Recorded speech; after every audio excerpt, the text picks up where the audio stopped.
Real, genuine trauma is something that an unfortunate amount of people have gone through.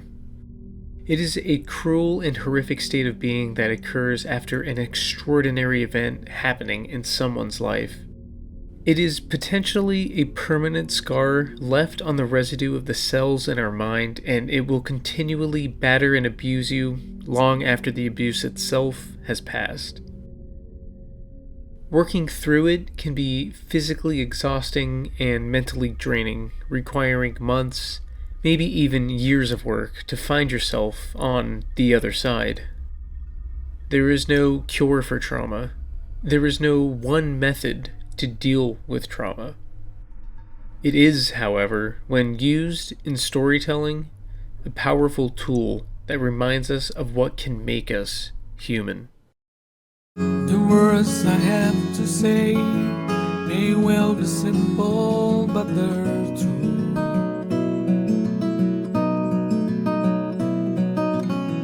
Until you give your love, there's nothing more that we can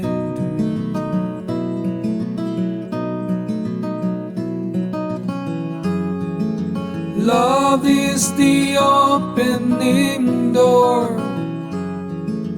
Love is what we came here for. No one could offer you more. Do you know what I mean? Have your eyes really seen?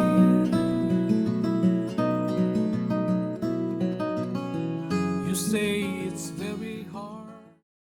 I saw the movie Men, directed by Alex Garland, the director of Ex Machina and Annihilation, back when it was released in theaters, and I left with one of the most intense, personal, and thought-provoking horror movies that I'd seen in a while. I left the theater, honest to God, shaking and lightheaded. I didn't think that it was necessarily the scariest movie that I had ever seen, far from it actually, but something that I realized during the run of the movie really stuck out to me. Men is an incredibly raw, unforgiving, weird, disgusting film that tapped into something deep that I truly believe about horror as a genre and a storytelling tool. Men has a lot to say, and it's quite clear to assume as such. With its blatant and very overt use of symbolism and metaphorical allegories, all the way down to essentially every male character in the film being played by the exceptional Rory Kinnear. Men, at its core, is a microcosm of what people can endure when dealing with trauma. But not only that, it's about dealing with guilt, grief, and all things enduring involving personal harmful feelings. Harper, the main character of the film, is a woman stricken deeply with grief after witnessing the supposed accidental death of her abusive husband, so she retreats to the countryside to decompress from the emotional weight of grief that she's experiencing. What she encounters is a series of circumstances that essentially cleanse her from the grief and guilt that her husband's death has understandably brought upon her. The movie frames a lot of the abuse and emotional damage that Harper has suffered under the symbol of a dandelion. The symbolism is further expanded to the Green Man, who is frequently utilized in history as a symbol of rebirth, and these two symbols eventually converge at the end of the film for a truly uncomfortable climactic finale.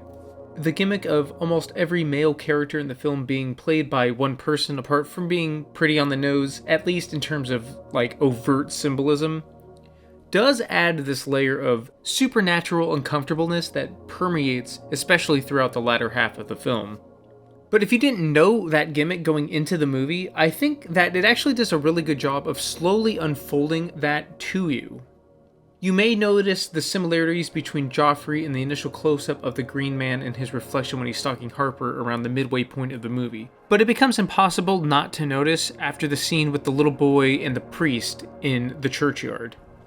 There are a lot of ways that you can interpret the film, from the cycle of abuse that men can somewhat stereotypically be associated to bring towards in a relationship, or an interpretation of the constant fear that women tend to live with within a patriarchal society, or Hell, even down to just Harper learning that she's a lesbian. These are possibly all valid forms of interpretation from the film. What this movie accomplishes, at least in my opinion, is the journey of personal reflection and forgiveness that Harper must go through in order to come out the other side, and the end of the film seemingly content with herself and the situation at hand. While I think that this takeaway of the film is obvious, it's the layers of metaphor and symbolism, regardless of how subtle or cryptic you may or may not find them to be, all add towards this personal belief that I have that the subgenre of elevated horror, regardless of how you feel of that name, to be comparable only to drama films in the sense of the reflection of the human condition. I mean, Men's tagline is literally, "What haunts you will find you." And I think that specifically is where I want to start with the point that I'm making here. What is horror? Literary historian J.A. Cudden defined horror as a piece of fiction in prose of variable length which shocks or even frightens the reader, or perhaps induces a feeling of repulsion or loathing. Horror tends to be popular because it's like the forbidden fruit of storytelling, so to say. Experiencing horror almost feels like you shouldn't be doing so. Like when you were a kid and snuck downstairs to watch an episode of South Park that your parents were watching by hiding in the darkness of the hallway.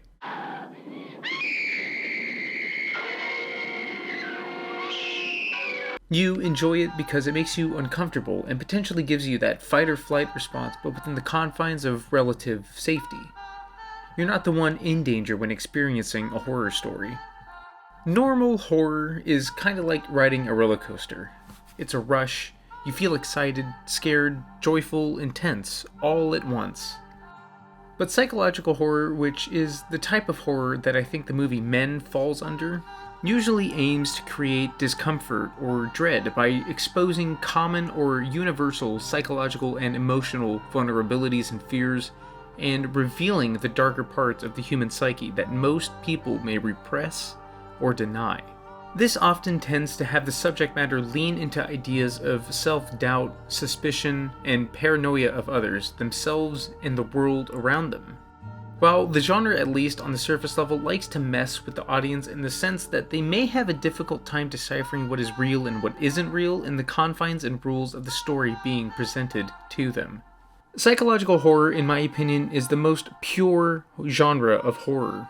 It not only accomplishes what I guess you consider normal horror to do, by making the audience uncomfortable, disgusted, and shocked, but the difference here is that it takes all of those outwards emotions and turns them inward. We as humans are imperfect creatures. We make mistakes, we feel guilt, we feel shame, and sometimes those decisions we make linger in our minds and terrorize us. Even worse than that, sometimes like with Harper, the things that haunt us are not always our doing, and those things are often the most damaging. A lot of people call movies that have these grandiose stories, or ones that bank on a huge moral dilemma that eventually culminate in the correct choice, an encapsulation of the human spirit, and seem to boast and focus on these few people, fictional or otherwise, to be above others in the sense of morality, willpower, and while yes, these films can be truly thought-provoking and truly touching, they're not real. And of course they're not real. They're movies. But so many of these films are about situations and circumstances that the average person will never experience. Thematically, dramas are about the human condition when put in extraordinary circumstances.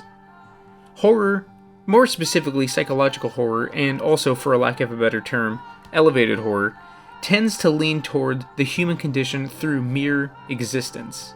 You will always have grief, regret, potential traumas, and inner demons. Horror as a concept was birthed out of an innate desire to feel yourself put on the precipice of danger, and that feeling it invoked was designed to keep us alive.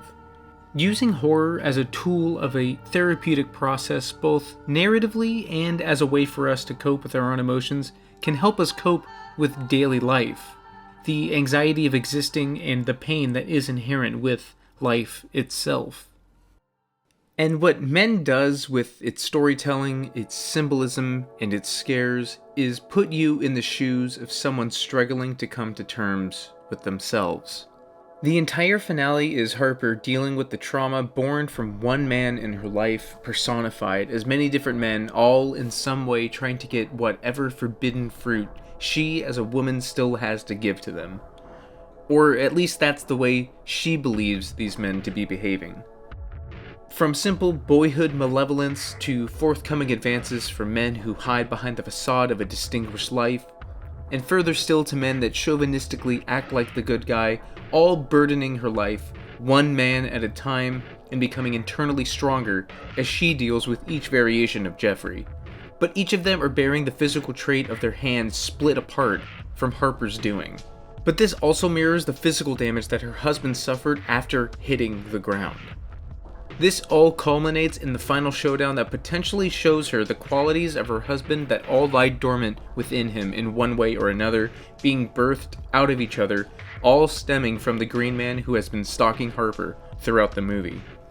At long last, her husband spews out of the mouth of Jeffrey, ankle broken, eyes bloody, and wrists split apart, and he and Harper have one final confrontation. Nothing violent, nothing extravagant, just a simple conversation where Harper can fully come to terms with who he was, where she is, and a final decision that, while not shown, is implied quite heavily by the ending. While the movie is left ambiguous with what was real and what wasn't real, I think that Harper's last night in the manor both was and wasn't real. I don't believe that the men she encountered really did invade her metaphorical mental mansion, but what I do believe is that she did try to kill herself. The struggle of dealing with the survivor's guilt after her husband dies has produced all of these manifestations for her to face head on. At the end of the film, when her friend finds her car completely smashed at the front of the manor, finds a trail of blood leading inside before finding Harper outside, smiling, holding a small leaf that is comparable imagery to the Green Man himself, says to me that she had intended on ending it all to escape the burden that her husband was blanketing her life with, but through the struggle of grief that she went through, Harper came out on the other end, cleansed and content with her life. Having now fully conquered the burden of her husband's death, willing and able to move on at last. Men, like many psychological horror before, and many more that will come after, are veiled excuses to explore the things that we must conquer in order to become stronger, to become happier, to become better people. Men not only left me quite shaken from its oppressive atmosphere, its dark themes, and its gruesome imagery, but it reminded me why horror is my favorite genre. It was birthed out of that innate desire to feel danger, to remind us we are alive, and now, more than ever, horror exists to remind us what makes us human.